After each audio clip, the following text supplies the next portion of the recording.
quieted down the last few minutes. I mean, No, it ain't. It's glowing underneath. It's smoldering. I can see it. yeah, it's still alive.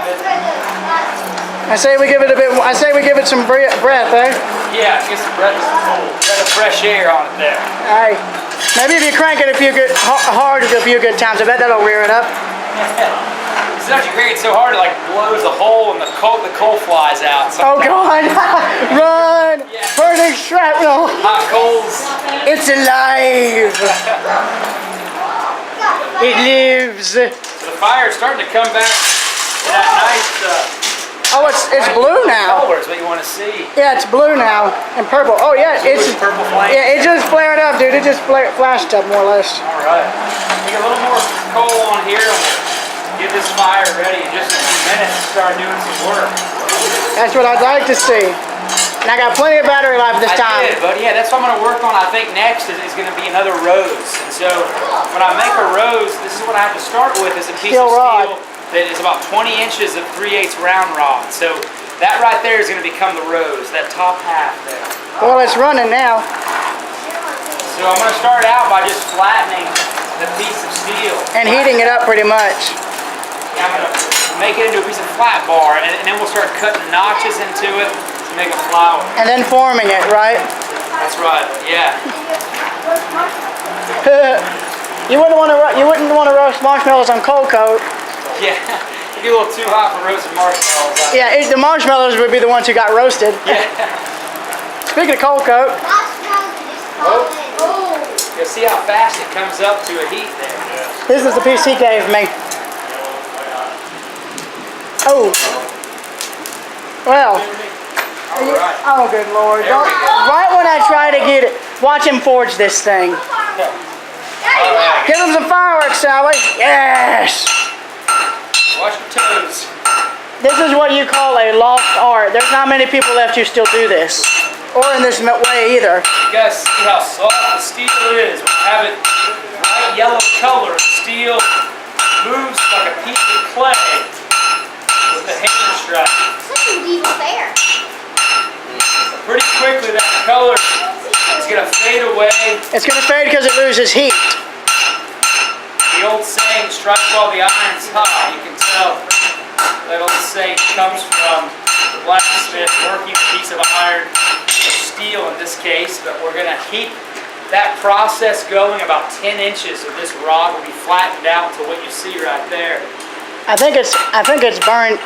Yeah, you might need to give it some more heat. I think you're right, but that's no longer hot enough, but we still see a little bit of red. It doesn't mean, it's only like 800 degrees. So but still hot, too hot to touch. that's right.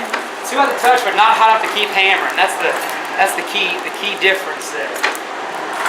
So you guys see, for those of you that haven't been to a blacksmith shop before, you see my left hand right here is pumping air to the fire. So much like this fan is powered by electricity, keeping me cool. This is keeping the fire hot. That's right, keeping the fire heated up. And pretty much all of the machinery in here is original.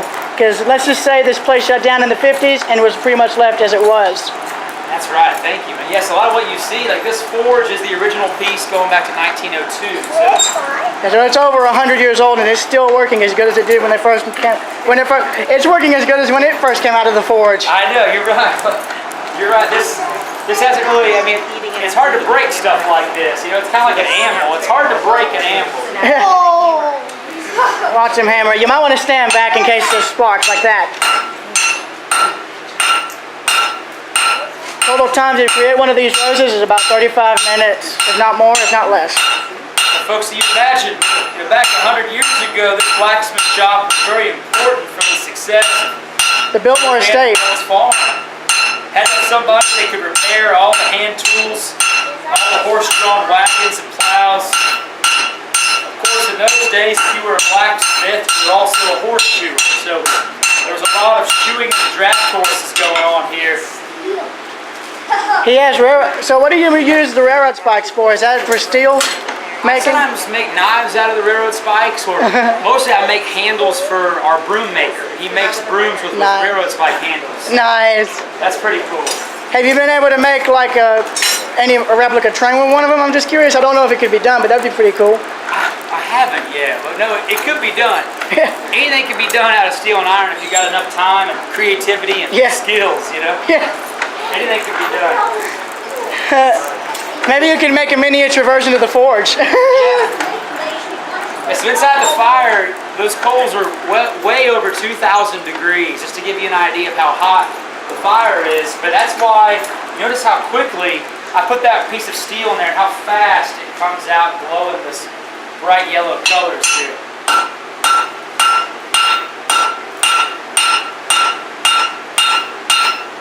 And the stuff that's coming off the steel is slag. That's stuff you don't want on the steel. That's right, well thank you for that. Yeah. Don't forget that part. The slag, that's why I take the brush to it sometimes to make sure it's nice and clean. Heck, Get close. the foreman at Sloss Furnaces was actually had the nickname Slag. Oh yeah? Yeah.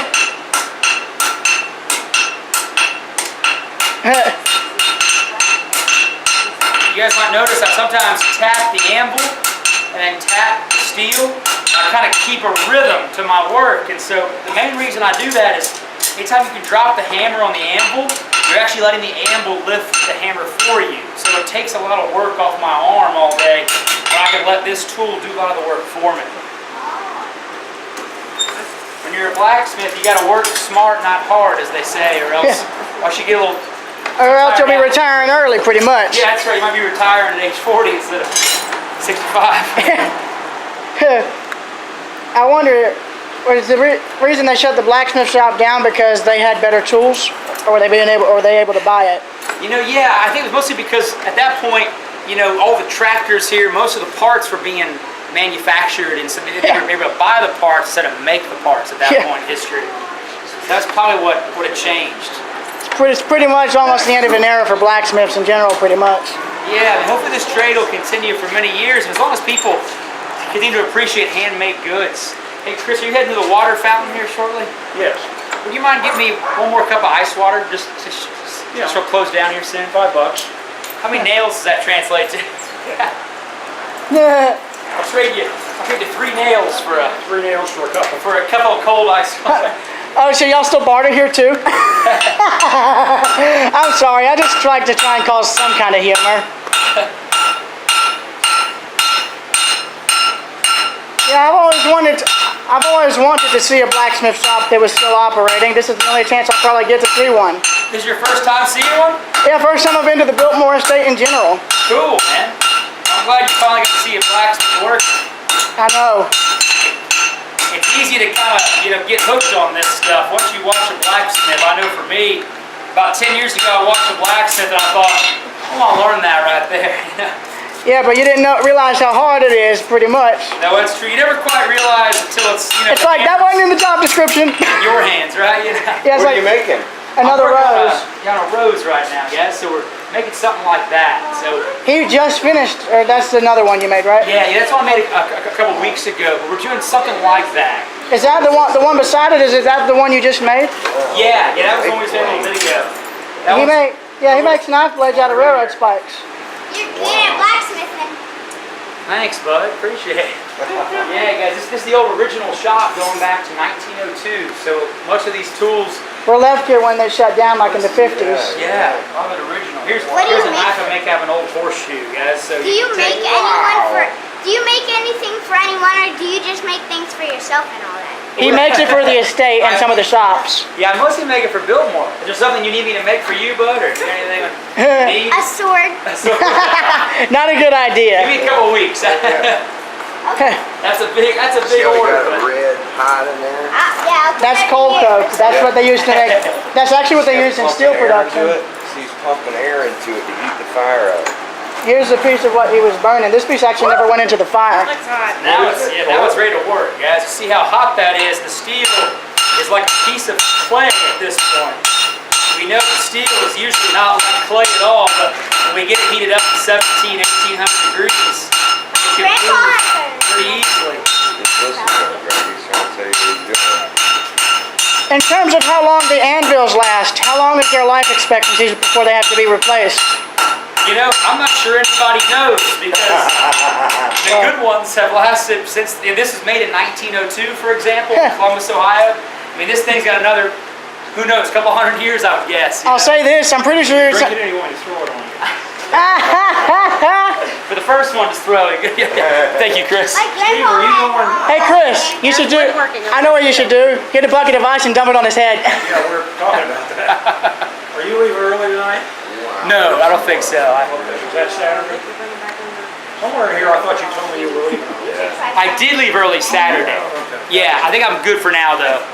Yeah, thank you. Thank you, Chris. Sorry, I hope I'm not in y'all's way. Oh, no, you're fine. I was coming back over here So to the film. horn here, that's for making different shapes. You always see an anvil with this on it, but I'd imagine that's... yeah, I knew that. I had a feeling that's probably what it was. Yeah, for Like that. The hook on the rose, I mean, that's one example, guys. Right there is where I do most of my hooks. Yeah. Right there is where I would do a big horseshoe. Right there's, well... And the oh, square... that's right, you're making horseshoe then. And, Yeah. and the square parts for making tool parts, right? Yeah, it can be. I mean, there's so many uses for this anvil. You know, you look at this tool, it looks simple. It's a multi... There's When in lots of reality, ways. it's one of the most early multi-purpose tools, pretty much. That's true. Yeah, there's so many ways to use it, truly. I mean, in short, it's essentially the blacksmith's version of a Swiss Army knife. And you can melt that steel, can't you? Get it too hot and where it drips. And That's- molten yeah. steel. It'll kind of start molting on you, kind of like, it'll look like a 4th of July sparkler. It'll start doing that, and that's when you know you're getting it too hot. So. And plus, heck, I smelled there was a smell radiating from the coal coke, and I was like, God, it smells like fireworks in here. Yeah, yeah. That coal burning definitely reminds me of fireworks, doesn't it? Yeah. I'll say this, I'm pretty Does that fire ever go out? it was smoldering earlier. Yeah, for safety, every night about 5:30, I take a rake and I rake it out, and I stop giving it air. Then it's safe to lock the doors at night. I don't got to worry about it blowing the place up. Yeah. Well, only thing it was... This morning I had a wood fire and then start it back again. Well, I mean, to be honest, if so long as the fire doesn't drift up from the air, I'm pretty sure it would burn all the stuff on the floor. I think you're right. It'd probably be okay, but you know, this barn's 115 years old. Yeah. So Yeah, and Not on my watch. they would be calling the fire department real quick. I'm wondering, is that electrical system still used? Oh wait, no, because it's so old, it probably short out, and then that would cause a fire. You're right, but yeah, that's the old historical knob and tube they got there. Yeah. They did rewire this about 13 years ago when this barn reopened for the first time. So it opened in what, say? 2004, that spring. Imagine if it opened back up in 2002. That way it would have been able to be opened up on its centennial. Oh, you're right. They probably were thinking about that, but they weren't able to get the tools fixed at the time, I bet. 'Cause it was a lot of work to get all these tools back in working condition, you know. I can understand that. I know you're probably ready to leave, but I didn't get a chance to see the finished product when he was doing it. Well, at least we got one place to wait out the storm. Hope that way we don't end up like we were in Marietta. We're not drowned rats. Yeah. So right now I'm working on what I call the stem of the road. So I'm working on making a little Just decorative making it rose into that, flower right out of there. this segment of steel. And so everything's going to roll up right on top of that stem there. You can see a couple of my finished roses over here. You guys, I don't know if you can see it well from where you are, but that's what I'm trying to make is a rose coat hook. So. Quick question. What was this thing right here? Is this like another sort of forge, kind of? Oh yeah, this is called a swedge block, and so Swedge. swedge block. Yeah, all these different shapes were for putting Different rods of a steel? rod and then shaping it to that. Yeah, so this was back in the old days. The blacksmith didn't always get the iron in the shape they would need it in. So they So they'd have to heat it up and then do it. exactly kind of reshape it a little. Do you bit. still have to do that with some of these? We don't, because now all this modern steel I buy is so uniform. We don't have to worry about that anymore. But Maybe you could deliberately ask for a piece that's deliberately like that, so that way you could just show an example, you know? that's true. That's a good point. I hadn't thought about that. Well, maybe I could give you that. Well, I'm glad I gave you an idea. You could probably Yeah. put it into fruition. I like that. So are you into railroads and coal mining and Well, I'm into. blacksmithing? I'm pretty much obsessed with trains, but I have a lot of other interests. And I'll say this: I've seen some of these blacksmith shops like on television before, and I've heard about them. Yeah, But like I said before, this is the first time I've actually been able to see an actual one in operation, that's awesome, bud. and one with this much original material in it too. Yeah, that's true. Yeah, I always like to see a shop still working when I visit places like Biltmore. I know. Well, look on the bright side. The irony of that is you're the one keeping the shop in business, and you're not the one visiting. You're the one who's keeping it running. And I'm glad people like you are actually keeping these old methods alive. I mean, this is rare. Yeah, I appreciate that. It's it's a blessing to get paid to do something you want to do for a living. You know? I know. Not everyone gets to be paid for what they want to be doing. You know? Yeah, exactly. So I feel pretty blessed.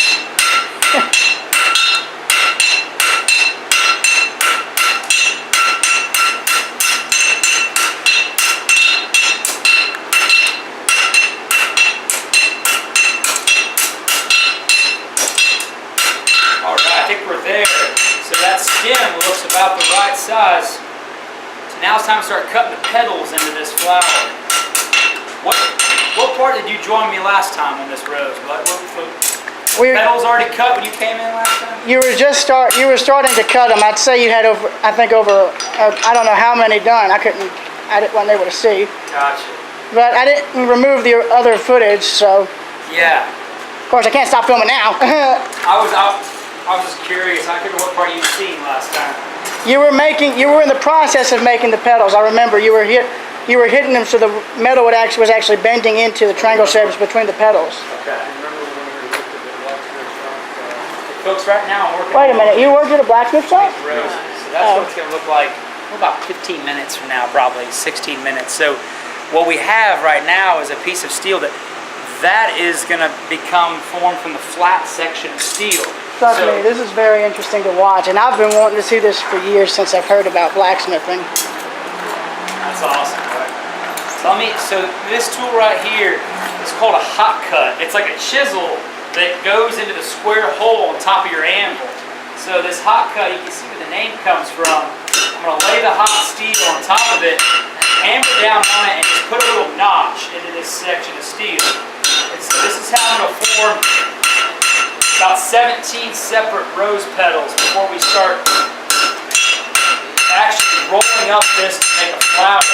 We have to notch it and thin those petals out. So I got to get them kind of paper thin on the top edge right there. But that's the beginning of it then. You see how fast it heats up and how fast it cools off because this steel is so thin in its current state. It just very quickly. And if you tried cooling it off with water, that'd pretty much cool the steel down so quick that it would end up becoming so brittle it'd crack. That's right. Sometimes I don't want to.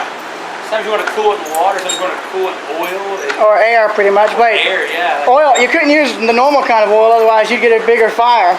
Yeah, you don't want to. Yeah. You gotta be careful what you're dipping it in. That's for sure. Yeah. It's like a grease fire. You never put water on a grease fire. You smother it. That's true.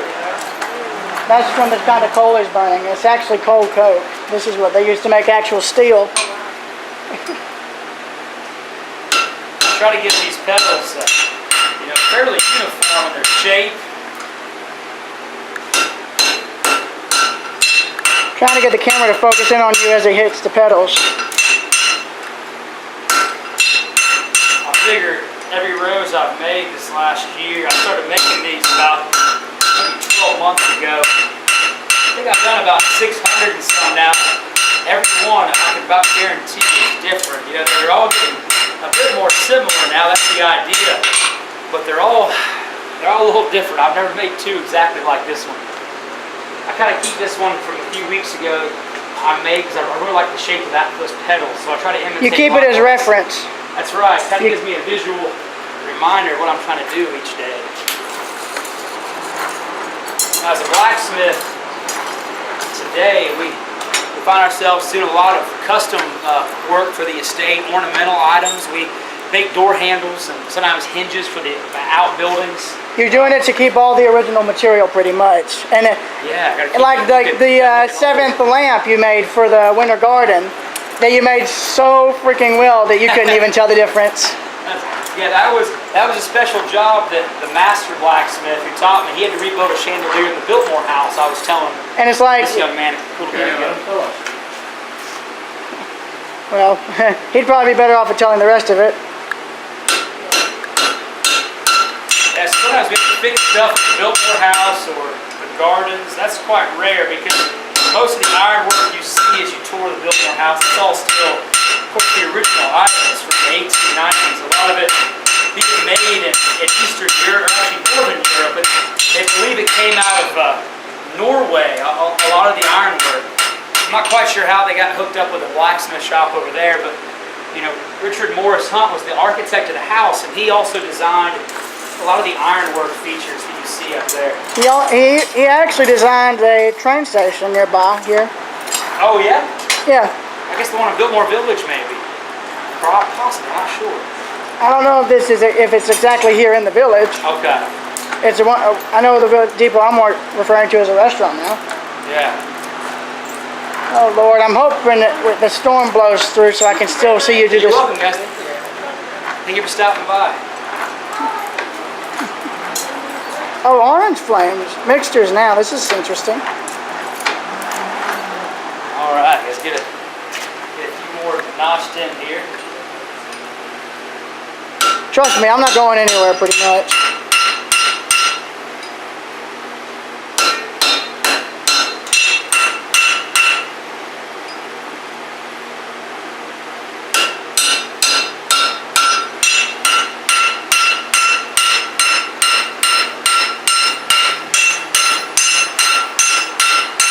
There we go.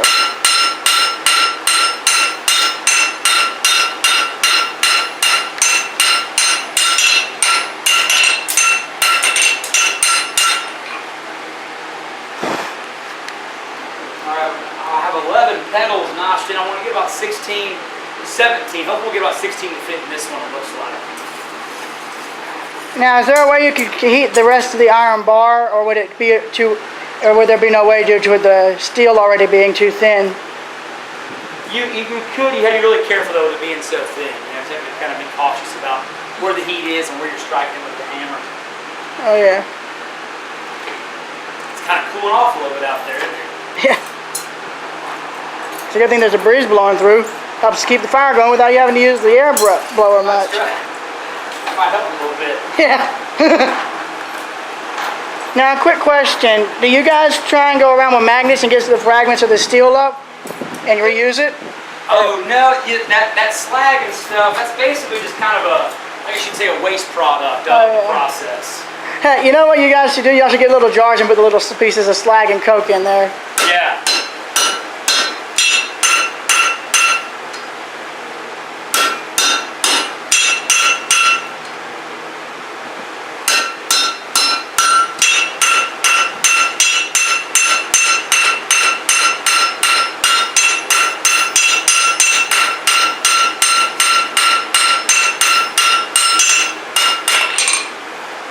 As I'm cutting these rose petals in, we've got one more notch to give it right there, folks. This is going to turn into a little rose flower in a few minutes. So I've got to thin these petals out nice and kind of paper thin on the top edge to get it finished up.